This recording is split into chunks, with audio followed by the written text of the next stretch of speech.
નમસ્તે વિદ્યાર્થી મિત્રો, શ્રી યુનિવર્સલ સ્કૂલ દ્વારા આયોજિત ઓનલાઈન શિક્ષણમાં આપ સૌનું સ્વાગત છે। ધોરણ 3 વિષય પર્યાવરણ, તેમાં આપણે અભ્યાસ કરી રહ્યા છીએ પ્રકરણ 20, જેનું નામ છે કેટલા રે કેટલા।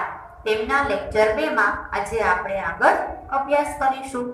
આગળના લેક્ચરમાં આપણે કેટલા રે કેટલા રમત કઈ રીતે રમી શકાય એ જોયું।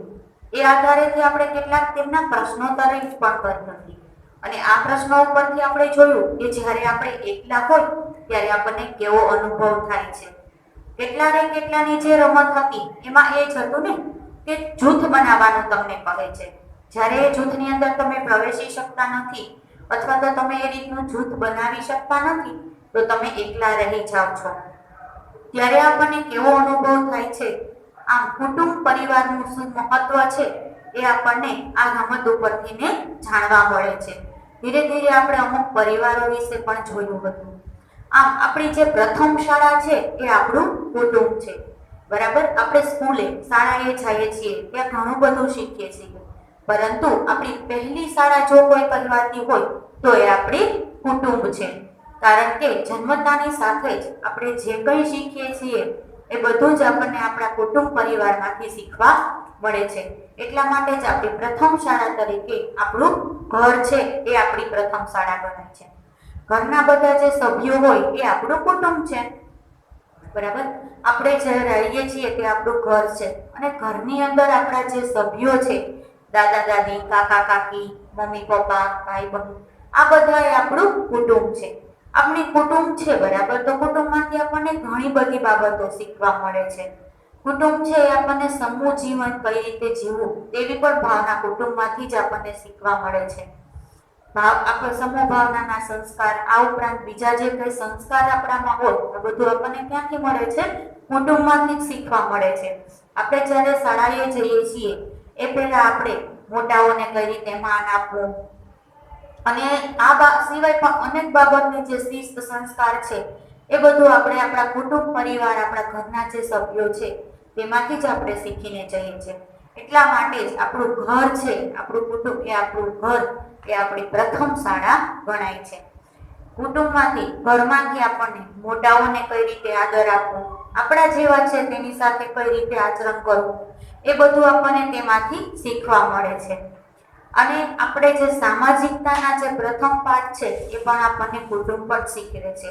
સામાજિકતા એટલે કે સમાજમાં કઈ રીતે રહેવું, બરાબર। સમાજ એટલે આ લોકોના સમૂહ દ્વારા જે બનેલો છે તેને સમાજ કહેવામાં આવે છે। કે આપણા કુટુંબમાં જ્યારે આપણા ઘર સિવાય બીજા આપણા સગાવાલાઓને આપણે જ્યારે ભેગા મળીએ ત્યારે આપણે તેમની સાથે કઈ રીતે વર્તવું જોઈએ। શાળાઓમાં આપણે જ્યારે શાળામાં પ્રવેશીએ ત્યારે આપણા શિક્ષકો છે, આપણા જે બાળ મિત્રો છે,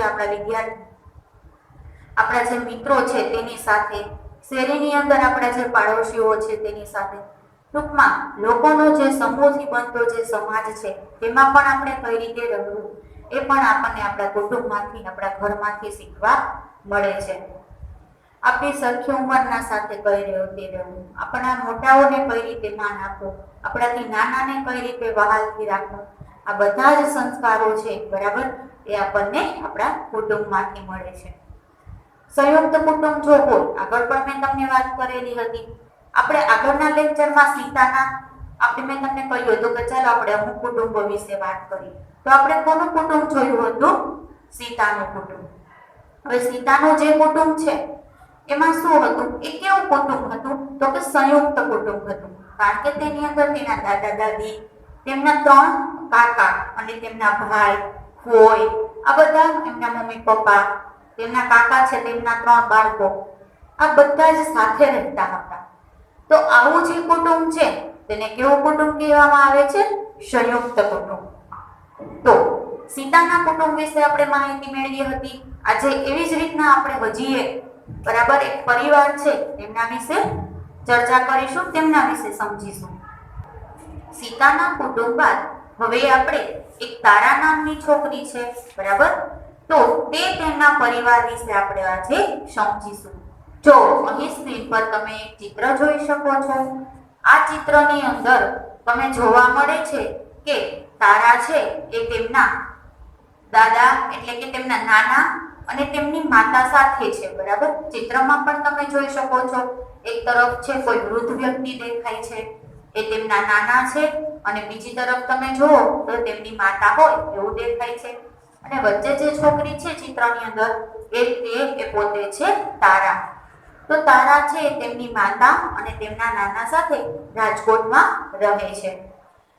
આગળ આપણે જે કુટુંબ વિશે જોયું હતું સીતાના, તે ક્યાંનું હતું? તે સુરતમાં રહેવાસ કરતું હતું. હવે જ્યારે તારાનું કુટુંબ છે એ રાજકોટની અંદર રહે છે. તેની માતા મીનાક્ષીએ લગ્ન કર્યા નથી. જો ખાસ સમજજો, તેમની માતા જે છે, માતા એટલે કે આ જે છોકરી છે તારાના, તેની માતા મીનાક્ષી છે, બરાબર. તેમણે લગ્ન નથી કર્યા, પરંતુ તેમણે તારાને દત્તક લીધેલી છે. હવે જો વિદ્યાર્થી મિત્રો, તમને એ વિચાર આવતો જ હશે કે દત્તક એટલે શું?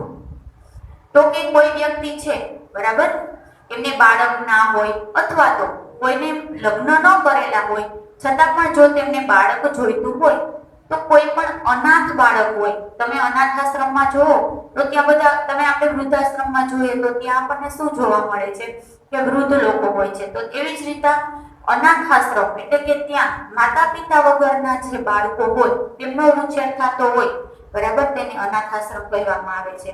આવા શિશુ આશ્રમ, અનાથ આશ્રમમાંથી જે કોઈ બાળક હોય, બરાબર, તેને આપણે કોઈ પણ દીકરો હોય કે દીકરી એટલે કે પુત્ર હોય કે પુત્રી, તેને આપણે આપણું પોતાના સંતાન તરીકે સ્વીકારીએ, તેને દત્તક લીધેલું કહેવાય. આમ કોઈ પણ અનાથ બાળક હોય, બરાબર, તેને આપણે આપણા સંતાન તરીકે સ્વીકાર કરીએ તો એને આપણે દત્તક લીધેલું બાળક કહેવામાં આવે છે. આમ તમે ચિત્રમાં જોવો છો તો પેલી જે તારા છે એ મીનાક્ષી છે, એ તેની મમ્મી છે, એમની માતા છે, પરંતુ મીનાક્ષીએ તેને દત્તક લીધેલી છે. એટલે સમજાણું તમને?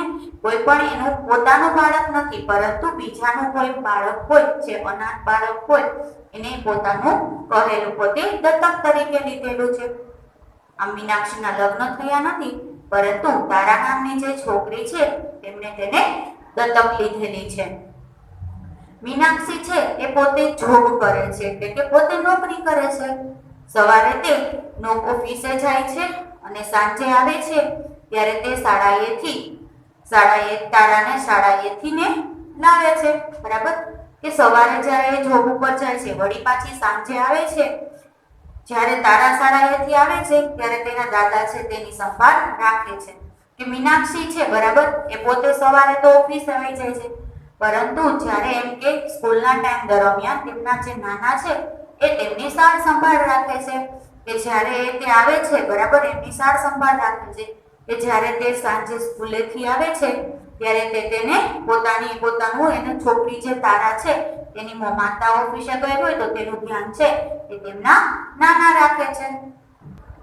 તેના નાના છે તેમને જમાડે છે, તેમને ગૃહ કાર્યમાં પણ મદદ કરે છે અને તેમની સાથે રમે પણ છે. કે જ્યારે મીનાક્ષીની ગેરહાજરી હોય છે, તે ઓફિસે એટલે કે પોતાના કામ ઉપર ગયેલી હોય છે, ત્યારે પાછળથી તારાની દેખભાળ પણ તેના નાના રાખે છે. તમને અહીં દાદા આપેલું છે, દાદા કહો તો પણ ચાલશે, પરંતુ મીનાક્ષી પોતાના પપ્પાની ઘરે જ રહે છે. તો આપણા પપ્પા હોય, આપણા મમ્મી હોય, એમના પપ્પાને આપણે નાના કહીએ છીએ, પરંતુ પુસ્તકમાં આપણને દાદા આપેલું છે. કે મીનાક્ષીની દેખભાળ છે તેમના દાદા રાખે છે. કે જ્યારે તે શાળાએથી આવે છે ત્યારે તેમને જમાડે છે, તેમને ગૃહ કાર્ય એટલે કે લેસનની અંદર જે હોમવર્ક છે તેમાં પણ તેને મદદ કરે છે. મદદ એટલે કે તેમને શીખવાડે છે અને ત્યારબાદ ગૃહ કાર્ય બાદ તેમને રમાડે પણ છે. રજાઓમાં એ ત્રણેય દૂર જગ્યાએ ફરવા જાય છે. જો અહીં ચિત્રમાં પણ તમે જોઈ શકો છો કે મીનાક્ષી, તેમના પપ્પા અને મીનાક્ષીની પુત્રી જે છે તારા, એ ત્રણેય કઈ દરિયા કિનારે ફરવા ગયેલા હોય એવું આપણને ચિત્રમાં પણ દેખાય છે.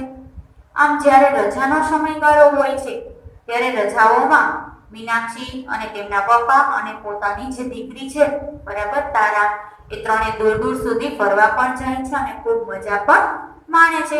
જો આગળ આપણે સીતાનું કુટુંબ જોયું, તેમાં શું હતું? સીતા, તેના મમ્મી પપ્પા, તેની બહેન ગીતા, તેના 3 કાકા કાકી તેમના 3 બાળકો, એક કાકાના ફોઈ, આમ કેટલા બધા કુટુંબમાં સાથે રહેતા હતા.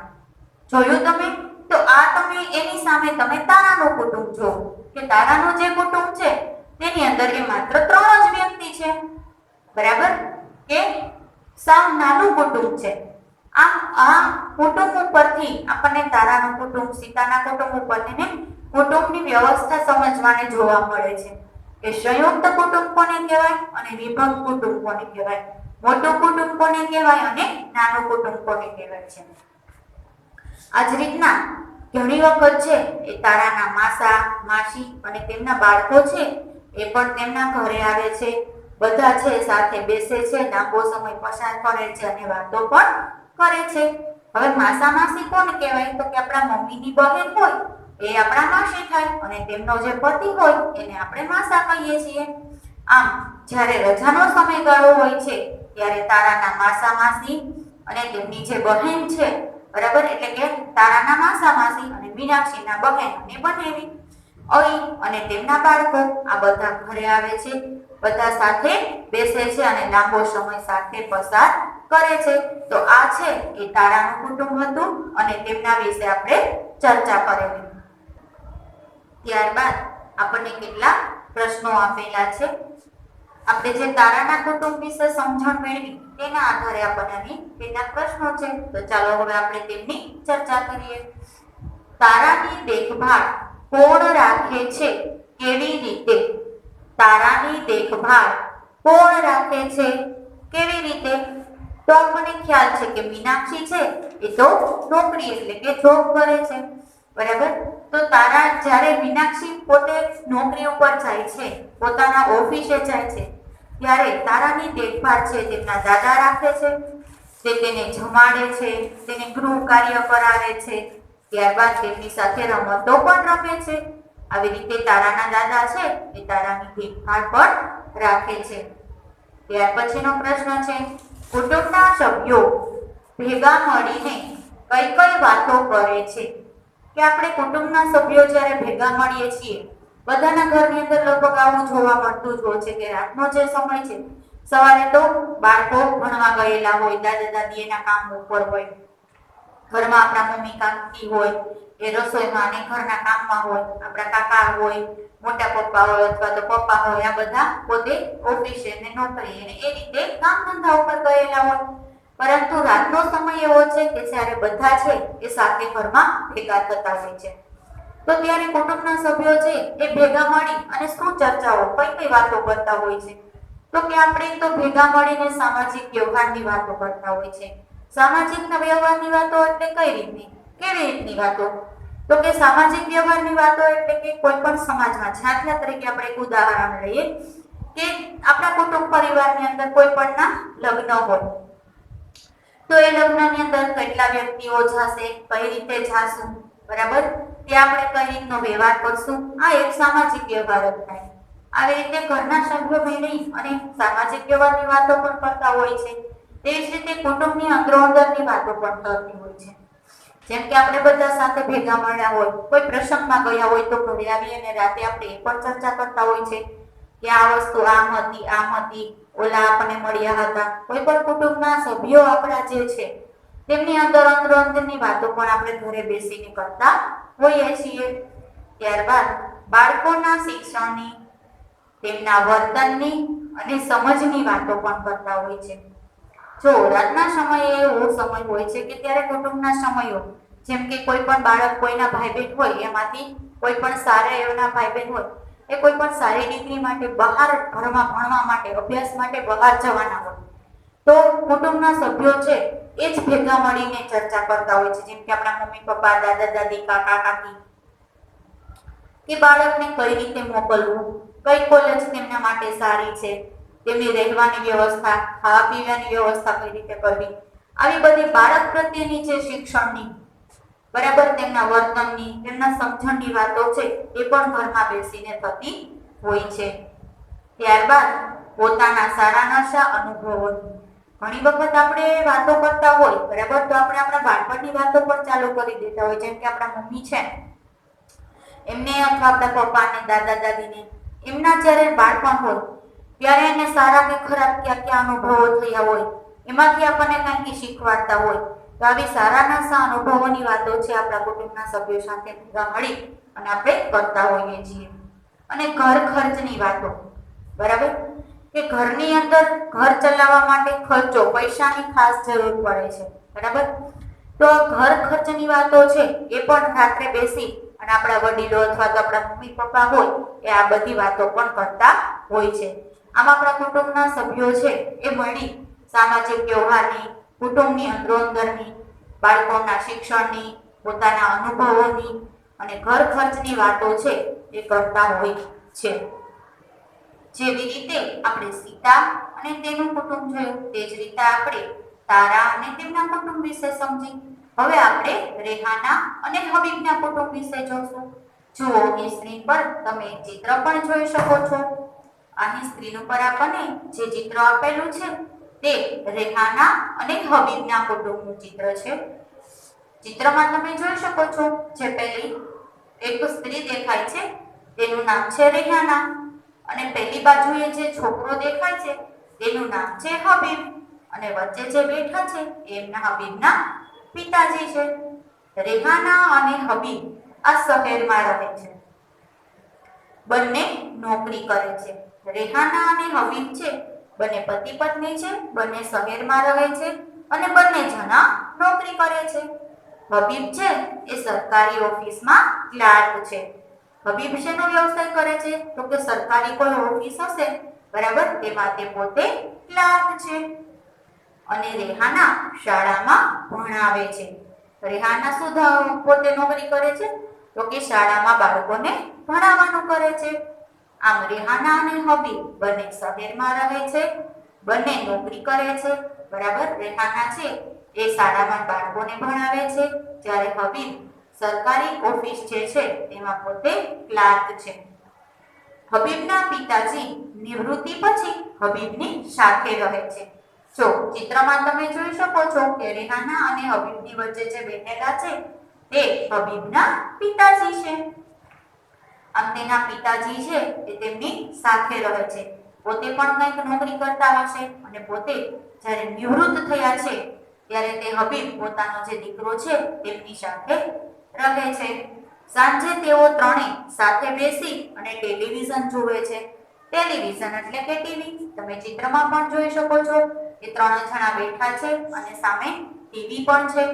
આમ સાંજનો જ્યારે સમયગાળો હોય ત્યારે તેઓ ત્રણેય સાથે બેસી, સાથે મળી અને ટીવી જોવે છે. સવારે તો બધા પોતપોતાના કામે વહી ગયા હોય છે. જો આ કુટુંબની અંદર પણ તમે જોઈ શકો છો કે આ કુટુંબ પણ કેવું છે? નાનું કુટુંબ છે. તેમાં માત્ર પતિ પત્ની અને જે ભાઈ છે હબીબ, તેમના પિતાજી, માત્ર 3 વ્યક્તિઓ જ સાથે રહે છે, બરાબર. તો આ કુટુંબ છે એ પણ કેવું કુટુંબ છે? નાનું કુટુંબ છે. જ્યારે સીતાનું કુટુંબ હતું તેની ગણતરી આપણે કેવા કુટુંબમાં કરશું? મોટું કુટુંબ એટલે કે સંયુક્ત કુટુંબમાં. તો રેહાના અને હબીબ છે એ સવારે તો પોતે પોતપોતાના કામે નોકરી પર ગયેલા હોય છે. જ્યારે સાંજનો સમય હોય ત્યારે ત્રણેય જણ સાથે બેસી અને ટીવી જુએ છે. તેમને ચર્ચા જોવી એટલે કે તેમાં ચર્ચા જોવી પણ ખૂબ ગમે છે. રજાઓમાં પાડોશમાંથી જે બાળકો હોય એ તેમની ઘરે આવે છે. કારણ કે રેહાના અને હબીબ છે એ માત્ર 3 જ રહે છે. આમ પાડોશમાંથી જ્યારે રજાના દિવસો હોય ત્યારે શેરીમાં આજુબાજુમાં રહેતા જે બાળકો છે, બરાબર, એ તેમની ઘરે આવે છે અને બધા સાથે આનંદ માણે છે. ઘણી વખત તે રમતો રમે છે એટલે કે બાજુમાંથી જે કઈ છોકરા આવે છે, બરાબર, તેમની સાથે તે રમતો પણ રમે છે. અને ઘણી વખત તેઓ ચલચિત્રો અને નાટકો જોવા પણ જાય છે. એટલે કે તે રજાના દિવસો હોય ત્યારે તે પિક્ચર જોવા પણ જાય છે અને નાટકો જોવા પણ જાય છે. આમ રેહાના અને હબીબનું જે કુટુંબ છે એ સરસ મજાનું સુખી અને નાનું કુટુંબ છે. બંને જણા છે પોતે નોકરી કરે છે અને સાંજના સમયે ત્રણે સાથે બેસી અને ટીવી જુએ છે. જ્યારે રજાના દિવસો હોય ત્યારે પોતે ચલચિત્ર એટલે કે પિક્ચર જોવા તેમજ ફરવા માટે પણ જાય છે. અને રજાના દિવસોમાં તે આજુબાજુના જે બાળકો છે તેમની સાથે પણ રમતો રમે છે. આપણે રેહાનાના કુટુંબ વિશે સમજ્યું, તેમના વિશે ચર્ચા પણ કરી. તો તેના આધારે આપણે કેટલાક પ્રશ્નોત્તરી જોઈએ. આ કુટુંબમાં કોણ કોણ છે? આપણે જે કુટુંબ સમજ્યું તેની અંદર કોણ કોણ છે? તો કે આ કુટુંબમાં રેહાના, હબીબ અને તેના પિતાજી રહે છે. માત્ર 3 વ્યક્તિનું જ કુટુંબ જોવા મળે છે. કે આ કુટુંબ કેવું કુટુંબ કહેશો? નાનું કુટુંબ. આ કુટુંબની અંદર રેહાના, હબીબ અને હબીબના પિતાજી આ 3 વ્યક્તિઓ રહે છે. ત્યારબાદ તેમના પછીનો પ્રશ્ન, ટેલિવિઝનમાં તમને શું જોવું ગમે છે? કેમ? જો ટેલિવિઝન એટલે કે ટીવી. ટીવીની અંદર તમને શું જોવું ગમે છે? શું કામે? તો તમે કહીશો કે ટેલિવિઝનની અંદર એક તો તમને કાર્ટૂન ગમતો હશે, બરાબર? ક્વિઝ અને બાળકોની સિરિયલ આવું તમને ટીવીમાં જોવું ગમતું હશે. જેમ કે તમે છોટા ભીમ, હનુમાન, ત્યારબાદ બહાદુર બાળકો એવી સિરિયલ આવે છે. તો આવું બધું તમને ટીવીની અંદર જોવું ગમતું હશે. શક્તિમાન છે, આવી જે નાના બાળકોને લગતી કોઈ પણ સિરિયલો હોય એ બાળકોને જોવી વધુ ગમતી હોય છે. શું કામે? કારણ કે કાર્ટૂન છે, બરાબર? એમાં તમને ખૂબ મજા આવતી હોય છે. ત્યારબાદ ક્વિઝ છે, તેના દ્વારા તમને ક્વિઝ દ્વારા તમને ઘણું બધું શીખવા મળે છે. ક્વિઝ એટલે કે પ્રશ્નોત્તરીની પણ સિરિયલ આવે છે. તો આવા જે ક્વિઝની જે રમતો હોય, બરાબર, સિરિયલો હોય, શો હોય, એમાં તમને ઘણું બધું શીખવા મળતું હોય છે. જેથી કરી એ પણ તમને ખૂબ ગમતું હોય છે અને તમને બધું જાણવા પણ મળતું હોય છે. તેમજ બાળકોની સિરિયલો જે છે, બરાબર, એમાંથી તમને કંઈ પણ પ્રેરણા મળે છે. તેમાંથી તમે તમારા જીવનની અંદર સાહસના જે ગુણો છે તે કેળવાય છે. જેમ કે તમે છોટા ભીમ જોવો છો તો તેમાં ભીમમાં તમે જોવો છો તો કે કેવા કેવા કાર્યો કરે છે. તો તમે પણ એવા કાર્યો કરવા માટે પ્રેરાવ છો. આમ કોઈ પણ બહાદુર બાળક હોય એના વિશેની તમે સિરિયલો જોવો, બરાબર, તો તેમાં તમને મજા પણ આવે છે અને એવા જ કાર્યો કરવાની પ્રેરણા, એવા જ સાહસની પ્રેરણા તમને પણ મળે છે. આમ મોટે ભાગે જે નાના બાળક હોય તેમને કાર્ટૂન, ક્વિઝ, બહાદુર બાળકોની સિરિયલો આવું બધું વધુ જોવું ગમતું હોય છે. આ ઉપરાંત જો તમને કાંઈ પણ બીજું સિરિયલમાં કે ટીવીમાં કાંઈ પણ બીજું જોવું ગમતું હોય તો તમારે તેનો જવાબ અહીં નોંધ કરવાની છે. ત્યારબાદ કેવી રીતે કુટુંબના સભ્યો ભેગા થઈ અને મજા કરે છે? હવે આપણે જે કુટુંબ જોયું, આપણે કોનું કુટુંબ વિશે સમજ્યા? રેહાના અને હબીબના કુટુંબ વિશે. હવે એમનું જે કુટુંબ છે એ કેવી રીતે મજા માણે છે, કેવી રીતે રહે છે, કેવી રીતના આનંદ માણે છે? તો કે રેહાના અને હબીબનું કુટુંબ છે તે નાનું કુટુંબ છે. તેમાં પણ રેહાના અને હબીબ એ બંને તો નોકરી કરે છે. તો જ્યારે રજાઓનો સમય હોય ત્યારે પાડોશના જે બાળકો છે તેમની સાથે તે આનંદ માણે છે, બરાબર? ત્યારબાદ રાતે છે એ 3 જણ સાથે ભેગા મળી અને ટીવી જોવે છે. ત્યારબાદ રજાઓના દિવસોમાં તેઓ નાટક જોવા જાય છે, પિક્ચર જોવા જાય છે. આમ આવી રીતે અલગ અલગ કાર્યો દ્વારા આ કુટુંબ જે છે તે મજા માણે છે. તો આપણે વિદ્યાર્થી મિત્રો શરૂઆતમાં જોયું કેટલાની રમત જોઈ. ત્યારબાદ આપણે અલગ અલગ કુટુંબો વિશે જોયું. પહેલું આપણે જે કુટુંબ જોયું તે સીતાનું કુટુંબ હતું. ત્યારબાદ આપણે તારાનું કુટુંબ જોયું અને તેના પછી આપણે રેહાના અને હબીબનું કુટુંબ જોયું. તો સીતાનું જે કુટુંબ જોયું તેમાં આપણે શું જોવા મળ્યું? કે સંયુક્ત કુટુંબ હતું કે જેની અંદર દાદા દાદી, કાકા કાકી, તેમના બાળકો, પિતરાઈ ભાઈ બહેનો એટલે કે પોતાના મમ્મી પપ્પા, પોતાની બહેન, બરાબર, સગા ભાઈ બહેનો, આ બધા જ સાથે હળી મળીને રહે છે. એ વિશે આપણે જોયું. ત્યારબાદ આપણે એક બીજું કુટુંબ જોયું, તારાનું કુટુંબ. તો સીતાના કુટુંબ કરતા તારાનું કુટુંબ કઈ રીતનું હતું? તો કે તેમાં એક મીનાક્ષી નામની છોકરી હતી, બરાબર? તેને પોતે લગ્ન નથી કરેલા, પોતાના પિતાજીના ઘરે જ તે છે.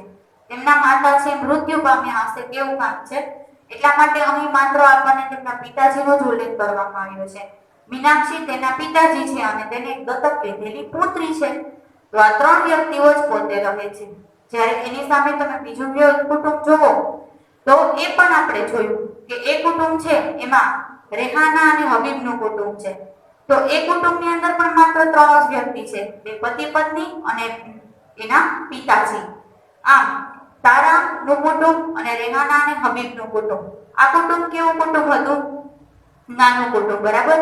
છતાં પણ તે રજાના દિવસો જ્યારે હોય છે ત્યારે તે પોતે પોતાની રીતે આનંદ અને મજા માણે છે અને રાત્રે બેસી અને કોઈ પણ મહેમાન આવે ત્યારે સાથે બેસી અને પોતાનો સમયગાળો પણ સારી રીતે વિતાવે છે. જ્યારે એની સામે સીતાનું કુટુંબ છે, સંયુક્ત કુટુંબ હતું, તેમાં બધાની રસોઈ સાથે બનાવવામાં આવતી. સીતાની માતા છે બધા છોકરાઓને ભણાવે છે, તેની દેખભાળ રાખે છે. આમ સીતાના કુટુંબમાં તમે જોવો કે તેમના મમ્મી ઉપર સંયુક્ત કુટુંબના લીધે કામનો પણ ઘણો ભાર રહે છે, પરંતુ સામે સામે બધાને સાથે રહેવા પણ મળે છે. જ્યારે આ બે કુટુંબ આપણે જોઈએ તો તેમાં એટલો કામનો ભાર પણ નથી. આ કુટુંબ નાનું છે, પરંતુ સામે તેમાં શું છે કે આ કુટુંબ ઘણું નાનું છે. આ મોટું કુટુંબ હોય કે નાનું કુટુંબ હોય, તેમના ફાયદા પણ હોય છે અને તેમના ગેરફાયદા પણ હોય છે. તો વિદ્યાર્થી મિત્રો, આપણે સીતાનું કુટુંબ તેમના વિશે પ્રશ્નો જોયા, તારાનું કુટુંબ તેમના પ્રશ્નોની ચર્ચા કરી, ત્યારબાદ રેહાના અને હબીબનું કુટુંબ અને તેમના પ્રશ્નોની પણ ચર્ચા કરી. તો આ સાથે જ આપણો આજનો લેક્ચર અહીં પૂર્ણ કરીશું.